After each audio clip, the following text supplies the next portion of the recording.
ancient mountains thrust down into Provence.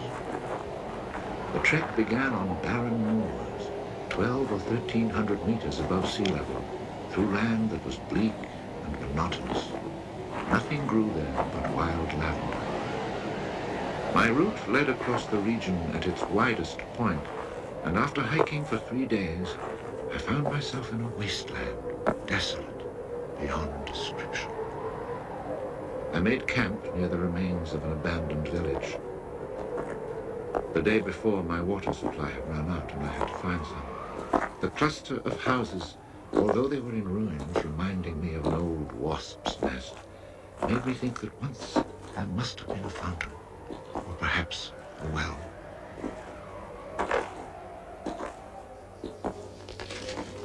There was indeed a fountain, but it was dry.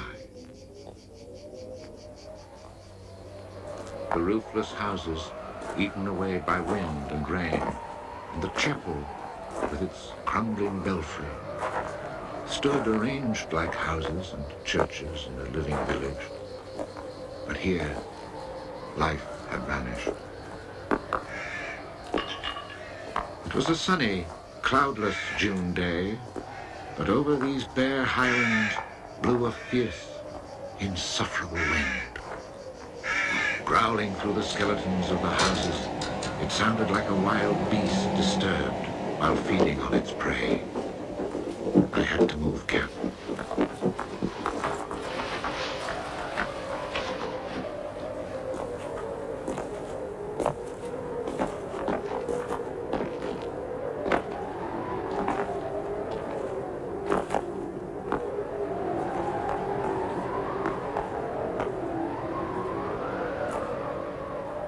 After 5 hours of walking, I still had found no water, and I could see nothing that gave me hope of finding any.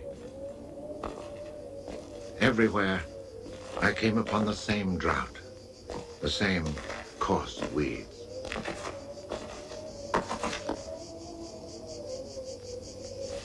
In the distance, something caught my eye. A thin, dark shape that I took for a tree stump. But just in case, I walked towards it.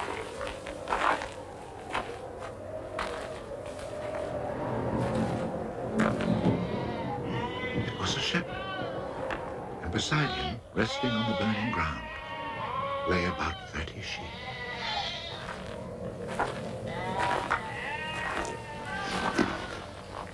He let me drink from his gourd, and presently, he led me to his sheepfold in a hollow in the plain. He drew water. Excellent water it was, too. From a very deep, natural well over which he had rigged a simple windlass.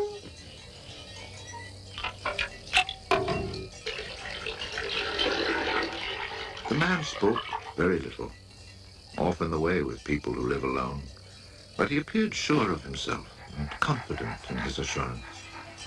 It all seemed somehow strange in this barren land. He lived not in a hut, but in a real house, a stone house, whose walls clearly showed how his own labor had repaired the ruin it had once been. Its roof was solid and strong, and the wind on its tiles sounded like the sea upon the seashore. Inside, it was neat and tidy. Dishes washed, floor swept, shotgun oiled. His soup simmered over the fire. And I noticed that he was freshly shaved, that all his buttons were firmly sewed on, and that his clothes were darned with that meticulous care which makes the mend invisible. He shared his soup with me.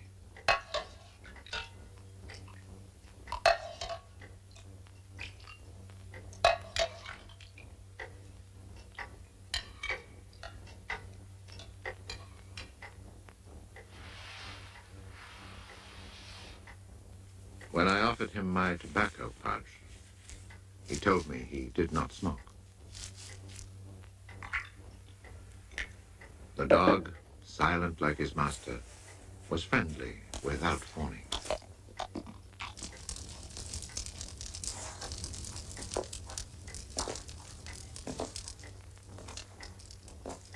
It had been agreed that I would spend the night. The nearest village was still almost 2 days' walk away. Villages in this region were few and far between, and I knew well what they were like. 4 or 5 of them were scattered over the slopes of these highlands, each one at the very end of a cart track among copses of white oaks. They were inhabited by charcoal burners.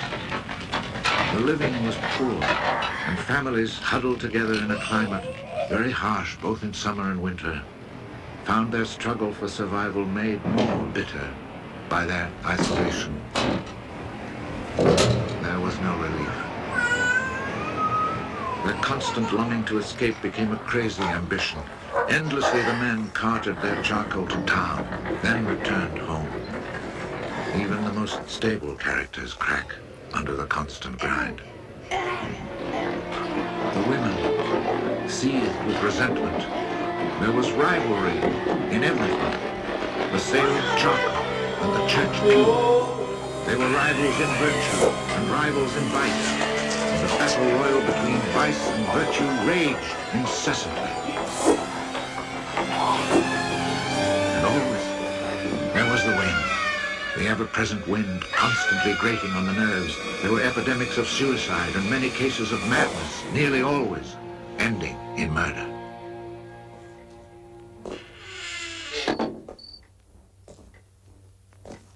The shepherd, who did not smoke, went to fetch a little sack, and onto the table he emptied a pile of acorns. He began to examine them very carefully, one by one, separating the good from the bad. I sat, smoking my pipe. I offered to help, but he told me it was his work, and indeed, seeing how very carefully he carried out his task, I did not insist. That was the only time we spoke. When he had set aside enough acorns, he divided them into piles of 10. As he did this, he discarded the smaller ones, or those that were cracked, for now he was examining them very, very closely. When finally there lay before him 100 perfect acorns, he stopped, and we went to our beds. Being with this man brought a great sense of peace. The following morning, I asked him if I might stay on and rest for the day. He found that quite natural, or to be more precise, he gave me the impression that nothing could upset him. The day of rest was not absolutely necessary, but I was intrigued, and I wanted to learn more about him. He led his sheep out of the pen and led them to their grazing. Before he went, he took the little bag of carefully chosen acorns and put them into a pail of water to soak.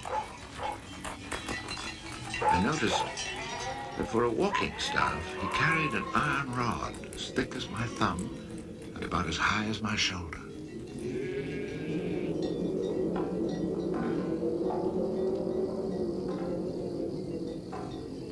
Pretending to take a leisurely stroll, I followed him at a distance, but keeping on a parallel path with him.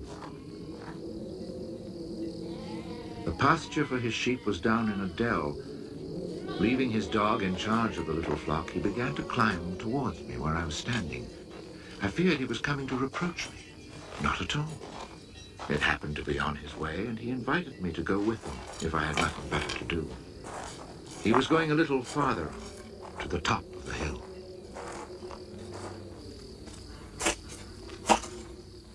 When we reached his destination, he began to drive his iron staff into the ground. He made a hole, dropped in an acorn, and filled in the hole.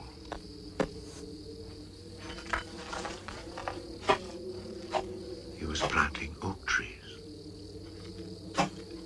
I asked him if he owned the land. He said no. Did he know who owned it? he did not. He thought it was common land, parish property, or perhaps it belonged to people who did not care about it. That did not concern him.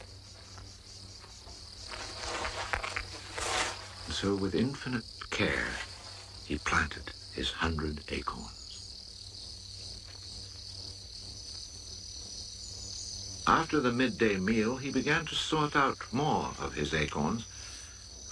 I suppose I must have been quite insistent with my questions, because he answered me. For 3 years, he had been planting trees in that desolate country. He had planted 100,000. Of the 100,000, 20,000 had come up. Of these, he still expected to lose half, either to rodents or to any of the unpredictable things which only Providence can account for. That left 10,000 oaks to grow on this tract of land where before there was nothing. It was then that I wondered about the man's age. He was clearly more than 50. 55, he told me. His name was Elzéar Bouffier. He had owned a farm down in the lowlands. It had been his life. He had lost his only son, and then his wife, and had withdrawn into this solitude where he was content to live quietly with his lambs and his dog. It was his opinion that the land was dying from lack of trees. He added that having nothing very important to do himself, he had resolved to remedy this state of affairs. I was young and only thought of the future as it affected me and my search for happiness. So I told him that in 30 years those 10,000 oaks would be magnificent. He answered quite simply that if God granted him life, in 30 years he would have planted so many more that these 10,000 would be like a drop of water in the sea. Already he was studying the growth of beech trees and had a nursery full of seedlings grown from beech nuts. They're quite beautiful. He was also thinking of birches for the dales, where he told me there was moisture just below the surface of the soil. The next day, we parted. The following year came the First World War, in which I was engaged for 5 years. An infantryman was hardly likely to have trees on his mind.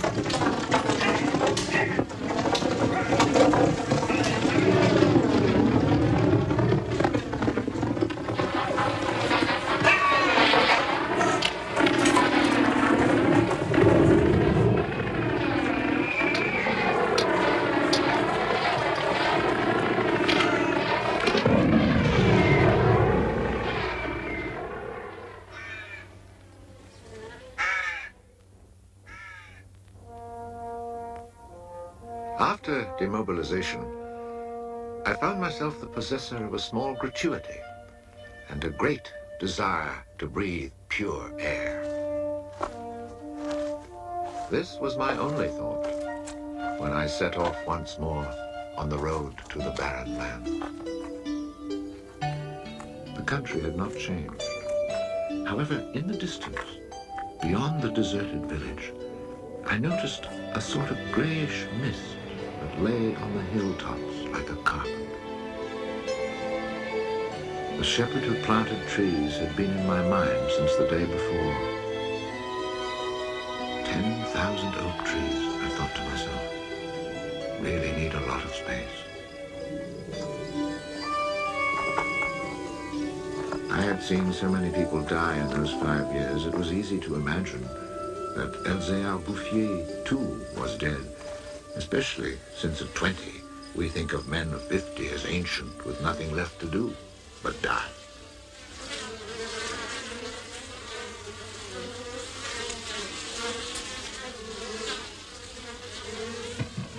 He was not dead. He had changed his occupation. He had only 4 sheep left, but now He had over 100 hives of bees. He had given up sheep because they threatened his young trees. The war had not disturbed him, and he had calmly continued his planting. The oaks of 1910 were now 10 years old and taller than either of us. It was such an impressive sight, I was struck dumb. And as he never said a word, we spent the whole day in silence, walking through his forest. It was in 3 sections and measured 11 kilometers long and 3 kilometers at its widest. When I reminded myself that all this was the work of the hand and soul of one man with no mechanical help, it seemed to me that men could be as effective as God in tasks other than destruction. He had followed his dream, and beech trees as high as my shoulder, stretching as far as the eye could see, were witness to it. The oaks were strong and past being at the mercy of rodents. As for Providence, she would have needed a cyclone to destroy this creation of man. He showed me handsome groves of 5-year-old birches planted in 1915, the year I was fighting at the Battle of Verdun. He had set them out in all the hollows where he guessed, and rightly, there was moisture near the surface. They were like young children, tender yet firm and confident. And creation, it seemed, had just followed in a natural sequence. He hadn't worried about it. Resolutely, he had gone about his simple task. On the way down through the village, I saw streams flowing with water, which in living memory had always been dry. This was truly the most impressive effect of creation's natural cycle that I'd ever seen. Long ago, these brooks had been full of water. Among the miserable villages I mentioned before, some were built on sites of ancient Roman villages, and archaeologists digging in the ruins had found fish hooks, whereas in the 20th century, cisterns were needed to ensure even a modest supply of water. The wind had scattered seeds too, and as the water reappeared, so did willow trees, reeds, meadows, gardens, flowers, and a reason for living. But the change had come about so gradually that it was simply taken for granted. Of course, hunters who climbed these heights in search of hares and wild boar had noticed the sudden appearance of little trees, but had put it down to some caprice of nature. That is why no one had meddled with the work of the shepherd. If they had suspected it was man's work, they would have interfered. But who would even think of him? Who in the villages or among the authorities could ever have imagined such constant, magnificent generosity?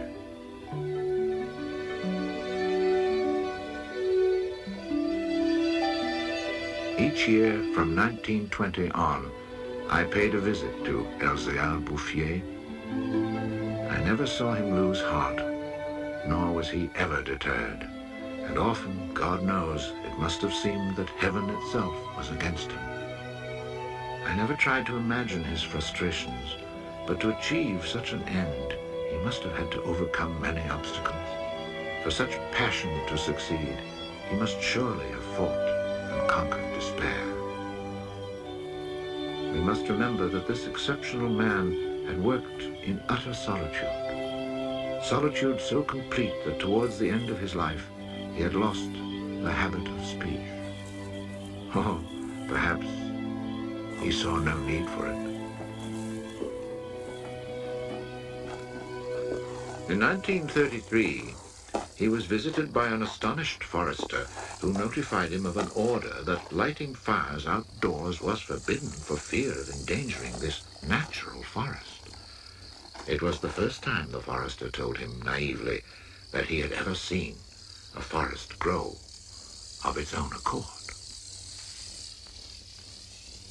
In 1935, a whole delegation from the authorities arrived to look at the natural forest. There was a high-ranking official from the forestry department, an elected member of parliament, technical experts, and there was a great deal of talk. It was decided something must be done. Fortunately, nobody did anything except for the one good thing. The forest was placed under government protection and charcoal burning was prohibited. For it was really quite impossible not to be enchanted by the beauty of these young, healthy trees. And they had even managed to cast their spell over the Member of Parliament.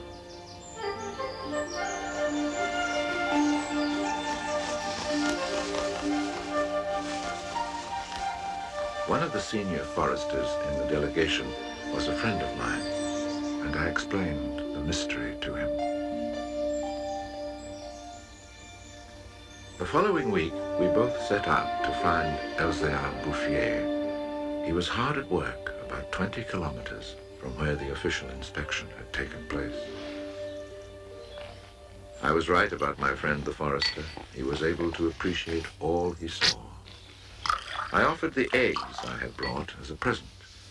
We all shared our lunch and spent several hours in silent contemplation of the landscape. The slopes we had climbed on our way up were covered with tall trees 4 times our own height. I remembered how it had looked in 1913, desolate, but quiet, regular work, brisk mountain air, the simple life, and above all, peace of mind, had endowed this old man with almost awe-inspiring health. He was one of God's athletes. I wondered how many more hectares he would cover with trees. Before we took our leave, my friend made one small suggestion about the kinds of tree which seemed to suit the soil here. He did not press the point, for the simple reason, he told me afterwards, that this man knows more about it than I do. The idea must have been turning over in his mind, for after we had walked for an hour, he added, he knows more about it than anyone else in the world. He's found a perfect way to be happy.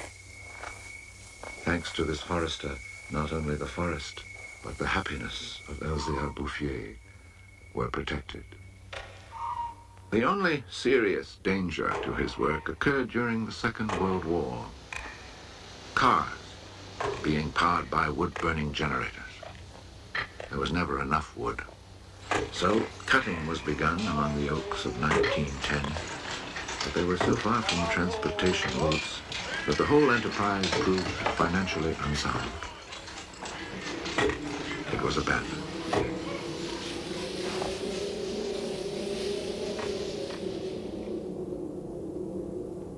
The shepherd knew nothing of all this. He was 30 kilometers away, quietly going about his business, ignoring the War of '39 just as he had ignored it in 1914. I saw Elzéar Bouffier for the last time in June 1945. He was then 87. Again I had set out on the road to those barren moors. But now, in spite of the dislocation left behind by the war, there was a bus which ran from the Durance Valley up into the mountains. I decided it must be because of this relatively speedy means of transport that I could not recognize the places where my walks used to lead me. It took the name of a village to reassure me that I really was in that region that had once been desolate and abandoned.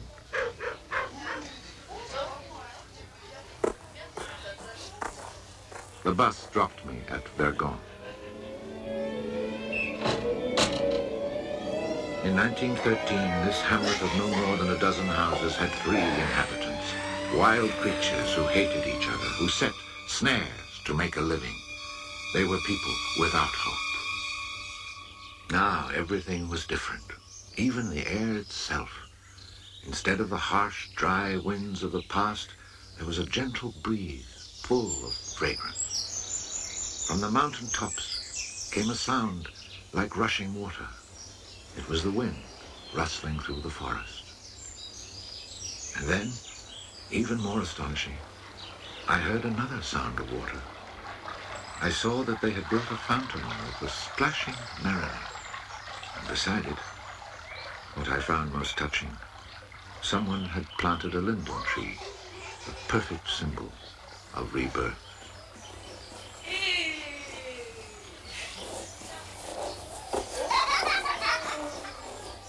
Moreover, Vergon showed signs of the kind of labor that only hope can inspire.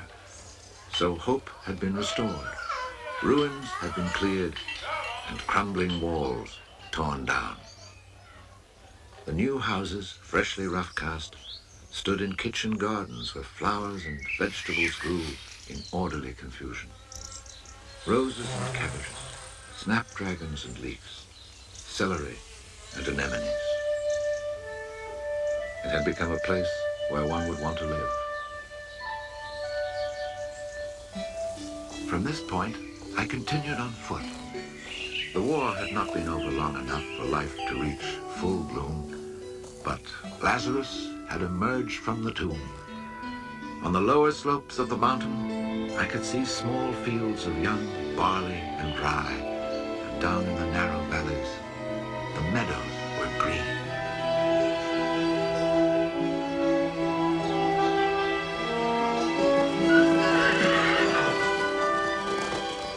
It has taken only 8 years since then for the whole countryside to glow with health and prosperity. Where I had seen ruins in 1913, there now stand clean, freshly plastered farmhouses, evidence of happy, comfortable lives. Dry springs fed by snows and rains, now conserved by the forest, have begun to flow again.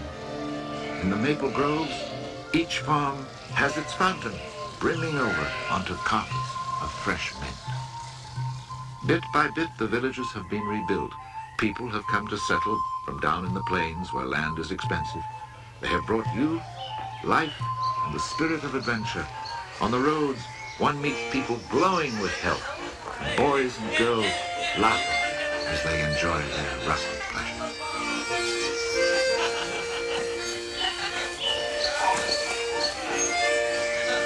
Counting those who lived here before, quite changed by their life in gentle surroundings, and including the newcomers, more than 10,000 people owe their happiness to Elzéar Bouffier.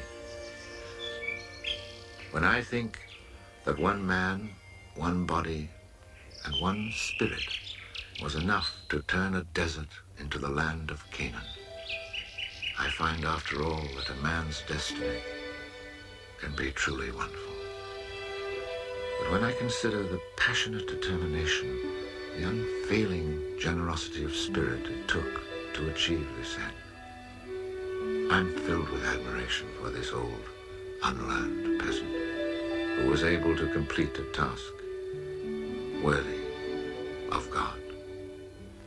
Elzéar Bouffier died peacefully in Banon in 1947.